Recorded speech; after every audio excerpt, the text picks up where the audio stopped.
광야에서 모세는 두 번에 걸쳐서 인구 조사를 실시합니다. 시내산에서 하나님과 언약을 맺고 성막을 완성한 다음에 이제 본격적인 광야 생활을 시작하기에 앞서 첫 번째 인구 조사를 합니다. 그리고 광야 생활이 거의 끝나갈 무렵 가나안 땅을 눈앞에 둔 시점에서 두 번째 인구 조사를 실시합니다. 특히 두 번째 인구 조사는 가나안 땅을 정복한 다음에 각 지파들이 땅을 어떻게 분배받을 것인지를 위해서 시행된 인구 조사입니다. 하나님은 지파별로 땅을 분배할 때 분명한 원칙을 허락해 주셨어요. 인구수가 많은 자에겐 기업, 땅을 많이 주고 인구수가 적은 자에게는 기업을 적게 주라는 겁니다. 그런데 광야 생활을 거치면서 각 지파 간의 인구수에 변화가 생깁니다. 루벤 지파, 시므온 지파는 인구수가 감소한 반면에 유다 지파와 므낫세 지파는 인구수가 늘어났습니다. 특히 오늘 우리가 읽은 슬로브앗 가문에 속한 므낫세의 경우 광야 생활 초창기에는 12지파 가운데 인구수가 가장 적었지만 광야 생활을 마칠 즈음에 인구 증가율이 비약적으로 높아졌습니다. 이 말은 무슨 말이겠습니까? 인구수가 많아졌다는 것은 가나안 땅에 들어가기만 하면, 가나안 땅을 정복하기만 하면 다른 지파들보다 더 많은 땅, 더 많은 기업을 분배받을 수 있다는 말 아니겠습니까? 그런데 므낫세 지파 가운데 이 슬로브앗 가문은 그런 기대감을 가질 수가 없어요. 왜냐하면 슬로브앗은 아들 없이 딸만 5을 두었기 때문입니다. 당시 이스라엘의 법과 규례에 따르면 아버지의 기업을 상속받을 수 있는 자들은요, 아들뿐이었어요. 근데 슬로브앗에게는 아들이 없고 딸만 5입니다. 만약 아버지가 아들 없이 죽으면 기업은 아버지의 형제들이나 가까운 친족들에게 돌아갑니다. 그리고 죽은 아버지의 딸들은 아버지의 형제들이나 가까운 친족의 딸로 입양을 가게 돼요. 그렇게 되면 딸들은 그럭저럭 살아갈 수 있을지 모르겠습니다만 아버지의 기업은 역사 속에서 사라지게 됩니다. 왜? 아버지의 이름으로 물려받는 기업도 없어지고 아들도 없기 때문이죠. 자, 슬로브앗의 딸들은 이것이 부당하다고 여긴 거죠. 어떻게 기업이, 땅이 아들에게만 상속되는 것도 그렇고 더욱이 아들이 없다고 아버지의 기업이 다른 사람들에게 귀속되는 것을 용납할 수 없었던 겁니다. 그래서 그들은 모세를 찾아와 항의를 했던 거예요. 우리가 읽은 4절을 보면 어찌하여 아들이 없다고 우리 아버지의 이름이 그의 종족 중에서 삭제되리이까? 우리 아버지의 형제 중에서 우리에게 기업을 주소서. 지금 그 딸들은요, 아주 대범한 주장을 하고 있는 겁니다. 율법이 정한 것을 반하는 그런 주장을 펼치고 있기 때문에 그렇습니다.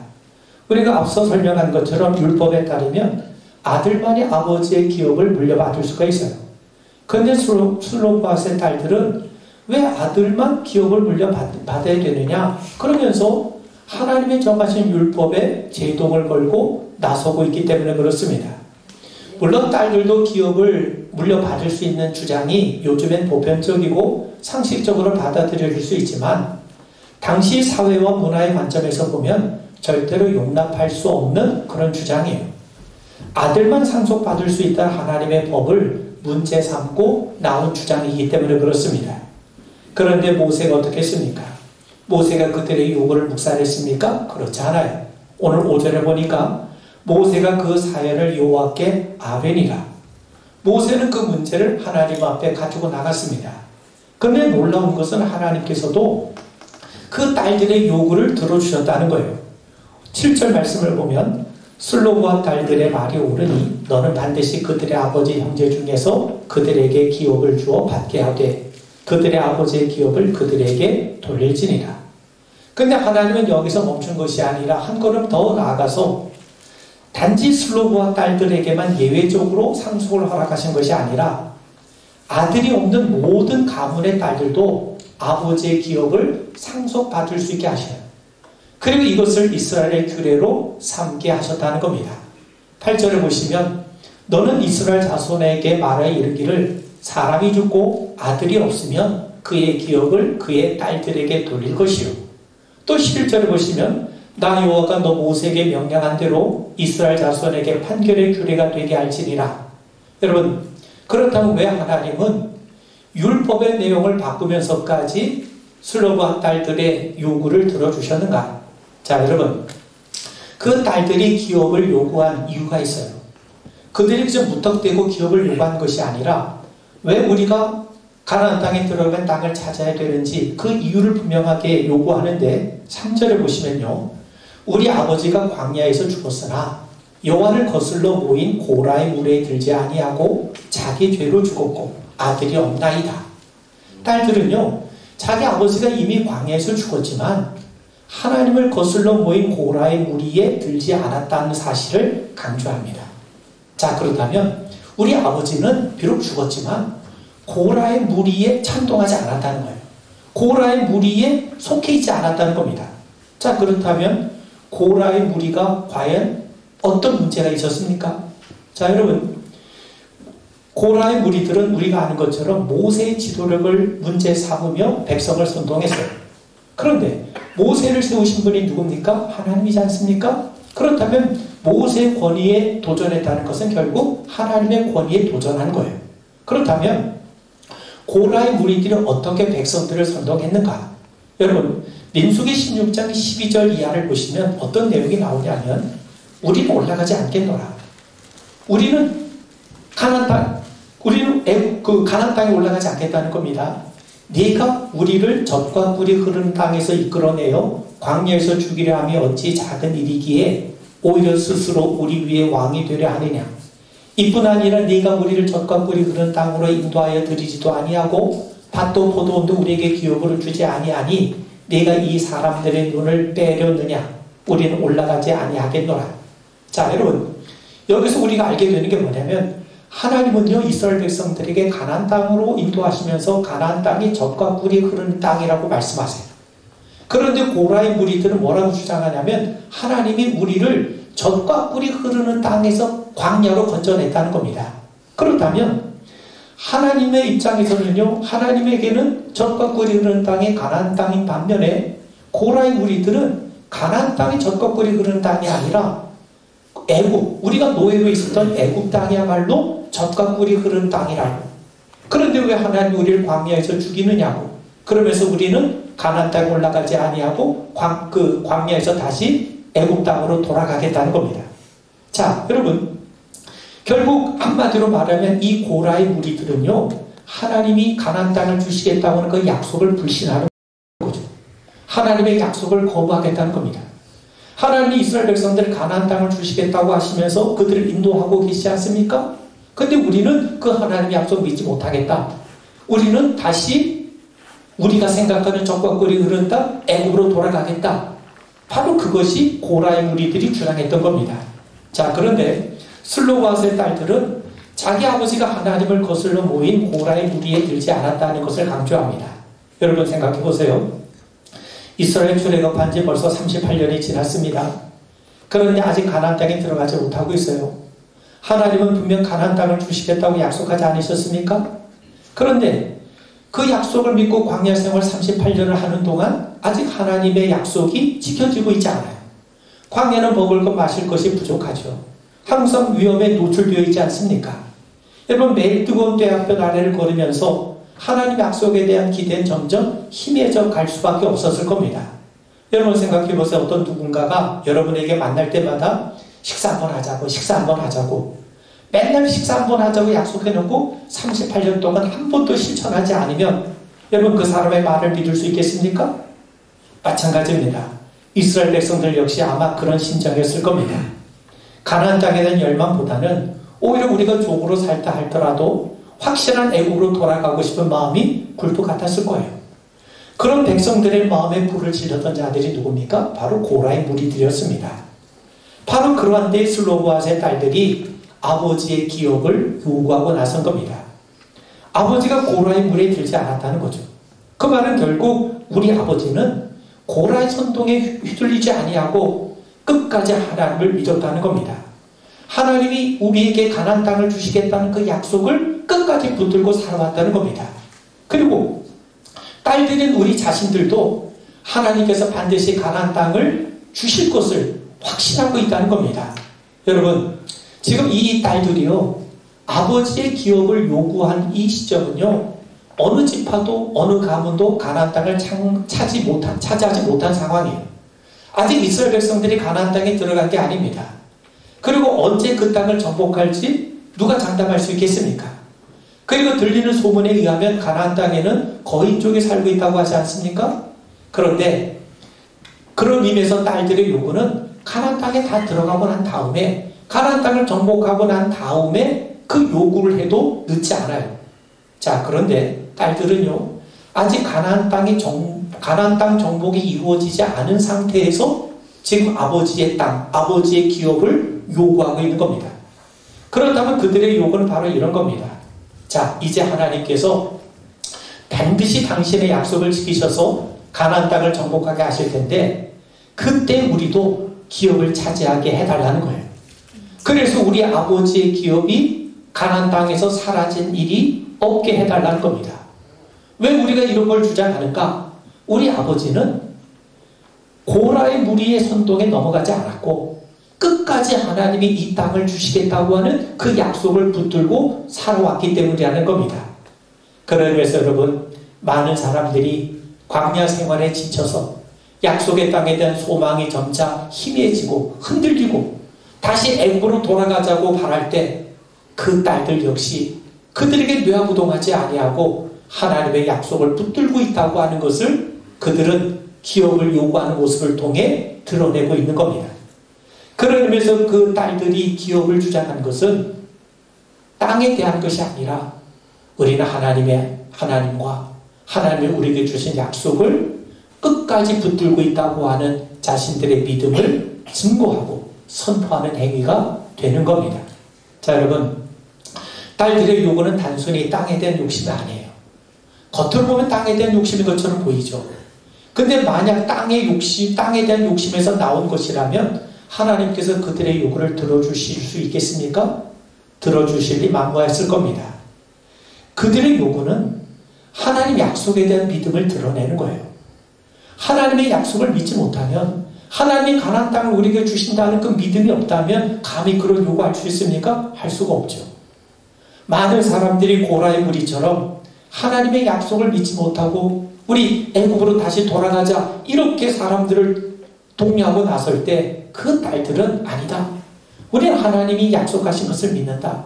그리고 그 땅을 우리가 반드시 차지해야 된다고 여러 많은 형제들을 독려하고 있는 겁니다. 그러면서 여러분, 그들은 단순히 가나안 땅에서 땅을 차지하는 것이 목적이 아니라 그 땅에서 이루어질, 그 가나안 땅에서 이루어질 하나님 나라에 그들은 참여하기를 원했던 거예요. 그 나라에서 우리 가문의 이름이 사라지는 것을 두려워했던 겁니다. 마치 가데스 바네아에서 백성들이 하나님의 약속 버리고 다 애굽 다시 돌아가자고 할 때 이를 제지하며 나섰던 갈렙과 여호수아의 모습을 우리 이 슬로바스의 딸들의 모습을 통해 보고 있는 겁니다. 자, 여러분, 이스라엘은 아직 가나안에 들어가지 않았어요. 앞으로 무슨 일이 어떻게 전개될지 모릅니다. 그럼에도 슬로바스의 딸들은 믿음으로 선포하고 있는 겁니다. 그 땅을 마치 이미 정복한 것처럼 믿음으로 말하고 있는 겁니다. 그러므로 그들의 요구는 가나안 땅을 주시겠다고 하시는 하나님의 약속, 하나님의 말씀을 확고하게 붙들고 있다는 자신들의 믿음을 드러내고 있는 겁니다. 하나님 믿지 못하면 이런 요구할 수 있겠습니까? 하나님이 가나안 땅으로 인도한다고 믿지 못한다면 어떻게 그 땅을 요구할 수 있겠습니까? 그러므로 그들의 요구는 땅에 대한 것이 아니라 하나님에 대한 믿음을 드러내는 행위예요. 하나님은 그걸 보신 거예요. 겉으로 보면 사람들이 땅을 욕심 부리는 것처럼 보이지만 하나님 그 마음속 깊은 곳에 있는 그들의 믿음을 보셨기 때문에 그들의 믿음을 기뻐하시고 후세의 귀감이 되도록 그들의 이야기를 성경을 통해 우리에게 들려주고 계신 것 아닙니까? 자, 이제 그 딸들이 모세에게 찾아왔어요. 모세는 딸들의 요청을 스스로 해결하지 않고 하나님께 가서 아뢰입니다. 5절에 보시면 모세가 그 사연을 여호와께 아뢰니라. 모세는 지도자예요. 백성들에게 율법을 전수해 준 자입니다. 그는 이미 아버지의 기업은 아들만이 상속할 수 있고 아들이 없으면 아버지의 형제나 아니면 가까운 친족들에게 상속하는 법을 이미 알고 있어요. 그리고 이 법을 백성들에게 전수해 준 자가 모세입니다. 그럼에도 그는 이 문제를 자의적으로 판단하지 아니하고 하나님 앞으로 가져왔다는 거예요. 여기서 우리가 배워야 될 교훈이 있어요. 여러분, 우리 인생에 문제가 생겼을 때, 우리 인생에 아주 심각한 질문이 생겼을 때 여러분 누구를 찾아가고 누구에게 묻고 있습니까? 문제가 생길 때, 길이 막혔을 때 여러분 누구를 찾아가고 있고 누구에게 그것을 맡기고 의지합니까? 슬로보아스의 딸들은 이 문제를 모세에게 가져왔어요. 모세는 하나님이 세우신 자입니다. 그러므로 그들이 모세에게 왔다는 것은 모세를 통해 하나님의 판단을 받기 위함이었던 거죠. 그래서 모세는 비록 자신이 율법에 정통한 자였음에도 불구하고 이 문제를 스스로 자의적으로 판단하지 아니하고 하나님 앞으로 가져온 겁니다. 그러므로 슬로보아스의 딸들이나 모세나 모두 하나님의 뜻을 구하는 자들이었고 하나님과 동행하며 그분의 인도를 받기를 원했던 사람들입니다. 여러분, 하나님의 사람은요, 하나님이 주신 말씀을 가지고 사는 자들입니다. 하나님이 여러분들의 인생에 해답을 주심을 우리 분명하게 믿으셔야 됩니다. 자, 그런데 하나님이 우리 곁에 계심에도 엉뚱한 곳에서 헤매는 자들이 있어요. 우리가 구약성경에 보면 아하시아라는 왕이 나와요. 그가 다락 난간에서 떨어져서 병이 들었습니다. 그러자 그는 신하들을 블레셋 사람들이 사는 에그론의 신 바알세불에게 보내서 자신의 병이 나을 수 있는지를 물어보게 합니다. 그래서 신하들이 에그론을 향해 가는데 하나님께서 엘리야를 보내셔서 그 신하들이 가는 길을 막으세요. 그리고 엘리야를 통해서 왕에게 이렇게 말씀합니다. 이스라엘의 하나님이 없어서 너희가 에그론의 신 바알세불에게 물으러 가느냐? 아니, 이스라엘의 하나님이 계신데 하나님에게 오지 아니하고 왜 이방신에게 찾아가서 왕이 어떻게 될지, 자기가 어떻게 될지 너의 운명에 대해서 묻느냐? 지금 하나님께서 책망하고 계시는 거예요. 그러면서 하나님은 아하시아에게 앞으로 되어질 일들에 대해서 분명히 알려주십니다. 그러므로 여호와의 말씀이 네가 올라간 침상에서 내려오지 못할지라 네가 반드시 죽으리라. 네가 죽는다는 거예요. 그렇다면 여러분, 이 말씀은 하나님께서 그를 협박하거나 그를 저주하시는 말씀이 아닙니다. 그 말씀은요, 그 아하시아의 어리석음을 안타깝게 여기시는 하나님의 마음이에요. 여러분 생각해 보세요. 하나님께서 이 아하시아가 죽기를 그대로 내버려 두셨다면 엘리야를 굳이 그 신하들에게 보내서 왕에게 말을 전하게 할 이유가 없습니다. 하나님께서 그들에게 엘리야를 보내주셨다는 것은요, 그 선지자의 말을 듣고 하나님께로 돌아오라는 거예요. 여러분, 우리가 구약의 선지서를 보면 선지자들이 했던 내용이 뭡니까? 왜 하나님께서 선지자들을 우리에게 보내신 겁니까? 그 선지자의 말을 듣고 우리가 잘못된 길을 걸어왔구나. 우리가 잘못된 삶을 살아왔구나. 우리 잘못된 것을 내려놓고 우리가 잘못된 길을 돌이켜서 하나님께로 돌아오게 하는 것, 그것을 위해서 하나님의 선지자들을 보내주신 것 아닙니까? 그래서 여러분, 선지자를 보내셨다는 것은 하나님께로 돌아온다는 거예요. 돌아오라는 거예요. 왜 하나님께로 돌아와야 됩니까? 하나님께로 돌아와야 산다는 겁니다. 그래서 아모스 5장 4절을 보면 여호와께서 이스라엘 족속에게 이와 같이 말씀하시기를 너희는 나를 찾으라 그리하면 살리라. 너희는 여호와를 찾으라 그리하면 살리라고 말씀하죠. 여러분, 하나님은 지금도 우리에게 말씀합니다. 이스라엘의 하나님이 없어서 에그론의 신 바알세불에게 가느냐? 하나님이 우리 곁에 계시는데, 하나님께서 우리 곁에 계시고 우리 가운데 임재해 계시는데 왜 엉뚱한 데 가서 기웃거리느냐? 그러지 말고 하나님 앞으로 돌아오라는 겁니다. 여러분, 모세에게 율법이 있어요. 율법에 따르면, 또 이스라엘의 문화와 전통, 관리에 따르면 슬로보아스의 딸들은 결코 아버지의 유업을 기업으로 물려받을 수가 없습니다.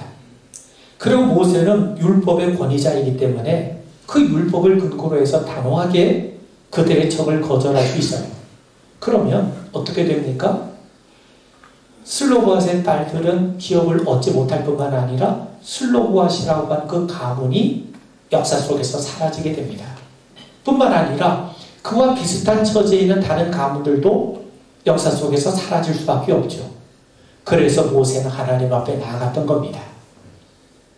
그래야 슬로바스의 가문뿐만 아니라 그와 비슷한 처지에 있는 가문이 살게 된 것 아니겠습니까?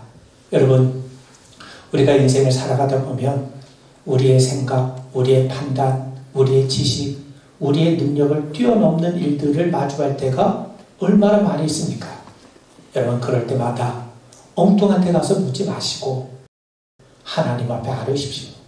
사람에게 도움을 구하려고 하지 말고 하나님의 도움을 구하세요. 우리 곁에는 하나님이 계시잖아요. 그분께로 가야 우리가 사는 겁니다. 여러분, 이 슬로보아스의 딸이 하나님 앞에 찾아왔으니까 하나님에게로 와서 그래서 그의 가문이 사라지지 않고 살게 되었고 그와 비슷한 처지에 있는 다른 가문들도 살게 되는 역사가 있지 않겠습니까? 일어나지 않았습니까? 그런 의미에서 여러분, 우리가 하나님 앞에 돌아오는 것은요, 하나님 앞에 나오는 것은요, 내가 사는 것만이 아니라 나와 비슷한 누군가도 살리는 하나님의 역사가 일어남을 우리 분명하게 믿게 되길 바랍니다. 마지막으로요, 하나님께서 이 문제에 대해서 말씀하세요. 그게 7절부터 11절까지 나오는데 하나님께서 슬로바스의 딸들의 말을 수긍해 주시고 그 딸들의 아버지의 기업을 상속받게 하십니다. 그리고 여기서 한 걸음 더 나아가서 아버지가 아들이 없이 죽으면 그 기업을 딸들도 상속받을 수 있게 하세요. 그리고 이것을 이스라엘의 새로운 규례가 되게 만드십니다. 하나님께서 슬로바스의 딸들의 요청을 들어주셨을 뿐만 아니라 그와 비슷한 처지에 있는 사람들을 위해서 새로운 규례까지 만들어 주셨다는 거예요. 하나님 앞에 나온 것을 그렇게 기뻐하시고 하나님께서 당신에게 찾아오는 자들을 외면하지 않으시고 그들을 살리실 뿐만 아니라 그를 통해 그와 비슷한 처지에 있는 사람들까지도 살리게 하시는 분, 그분이 바로 우리의 하나님입니다. 여러분, 민수기 9장에 보면 이스라엘 백성들이 출애굽한 지 이제 1년이 지난 다음에 광야에서 첫 번째 유월절을 맞이하게 됩니다. 그런데 첫 번째 유월절을 지켜야 되는데 그 유월절을 참석할 수 없는 사람들이 생겼어요. 어떤 사람이냐면, 여러분, 율법에 따르면 시체를 만진 사람은 부정하게 됩니다. 시체를 만진 사람은 부정하게 되어서 일정한 정결 기간이 거치기 전에는 결코 하나님의 성소에 와서 제사를 드릴 수가 없습니다. 그런데 아마 유월절을 앞두고 그 아버지나 형제를 잃은 사람들이 장례를 치러야 되지 않겠습니까? 장례를 치르면서 아마 그 죽은 시신의 손이 된 것 같아요. 그래서 부정한 자가 되었어요. 그러니까 이 사람들은 시신의 손을 댔다는 이유 때문에 부정한 자가 되어서 첫 번째 유월절 제사에 참석할 수 없게 됩니다. 근데 그들은 분명하게 억울했을 거예요. 자기들이 원해서 부정하게 된 게 아니지 않습니까? 형제가 죽고 부모가 죽고 해서 장례를 치르기 때문에 부정한 자가 된 것 아닙니까? 그런데 그들도 분명히 첫 번째 유월절 제사에 참석해서 하나님께 영광을 돌리고 싶었을 거예요. 그런데 그렇게 하나님 앞에 첫 유월절을 지키고 싶은데 우리가 장례식에 참석했다는 이유 때문에 부정한 자가 되어서 유월절 제사에 참석할 수 없다는 것이 말이 됩니까? 그래서 그들은 슬로우와 딸들과 같은 심정으로 모세에게 나와 호소했던 겁니다. 그들의 요구는 분명히 율법에 어긋나죠. 그럼에도 이 모세는 이 문제를 하나님 앞에 가져갑니다. 그리고 하나님은 그들의 불평을 헤아리시고 피치 못할 사정으로 유월절 제사에 참석할 수 없는 자들을 위해서 대체 유월절을 정해주세요. 원래 유월절은 첫째 날 14일 날 지켜야 되는데 여러 가지 사정 때문에 율법으로 해서 부정한 자가 되었다든가 먼 거리를 여행해서 참석할 수 없게 되었다든가 그런 사람들을 위해서 두 번째 달 14일에 유월절 제사를 지킬 수 있도록 허락을 해주십니다. 유대 사람들 그날을 제2의 유월절이라고 부릅니다.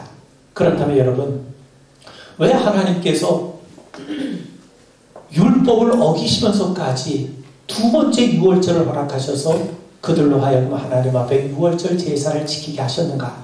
자, 여러분, 그들의 요구가 하나님의 뜻과 일치하기 때문에 그래요. 그들은 본의 아니게 부정하게 되었지만, 그래서 부정한 자는 율법에 따라 유월절 제사에 참석할 수 없지만, 그럼에도 그들은 하나님이 우리를 구원해 주신 그 구원에 감사하는 마음으로 유월절 축제에 참여하기를 원했다는 거예요. 그 마음을 하나님께서 받으신 거예요. 여러분, 이것을 우리에게 적용해 보면요, 하나님 앞에 예배하고자 하나님 앞에 예배하기를 소원하며 하나님 앞에 나오는 자들, 그 자들을 하나님이 얼마나 기뻐하시는지 하나님이 정하신 율법을 뛰어넘어서 하나님 앞에 예배할 수 있는 기회를 허락해 주신 분이 누구냐? 그분이 바로 하나님이신 겁니다. 그런 의미에서 여러분, 그들의 요청은 이 민수기 9장에 나온 사람들, 또 슬로바스의 딸들, 그들의 요청은 비록 율법의 한 구석을 위반한 것이지만 하나님의 큰 뜻에는 일치한 거예요. 하나님을 예배하는 것, 하나님에 대한 믿음을 드러내는 것, 그리고 믿음대로 살아가고 순종하는 것, 이걸 하나님이 얼마나 기뻐하시는지 그러한 자들의 요구를 하나님이 들어주시면서 하나님의 율법을 뛰어넘으면서 하나님께서 그들의 요구를 들어주시고 그들에게 응답하셨다는 것은 뭘 의미하겠습니까? 하나님이 기뻐하시는 게 다른 게 아닙니다. 우리가 율법의 여러 작은 세세 조항을 지키는 것 중요하죠. 그런데 그것보다 더 귀하게 여기는 것은 하나님 앞에 예배하는 것이고, 또 하나님의 말씀을 순종하는 것이고, 또 그 하나님에 대한 믿음을 우리가 고백하고 드러내고, 또 그 믿음을 붙들고 사는 것 아니겠습니까? 그 귀한 모습들이 우리들의 삶을 통해서 온전하게 회복되기를 주의 이름으로 축원을 드립니다.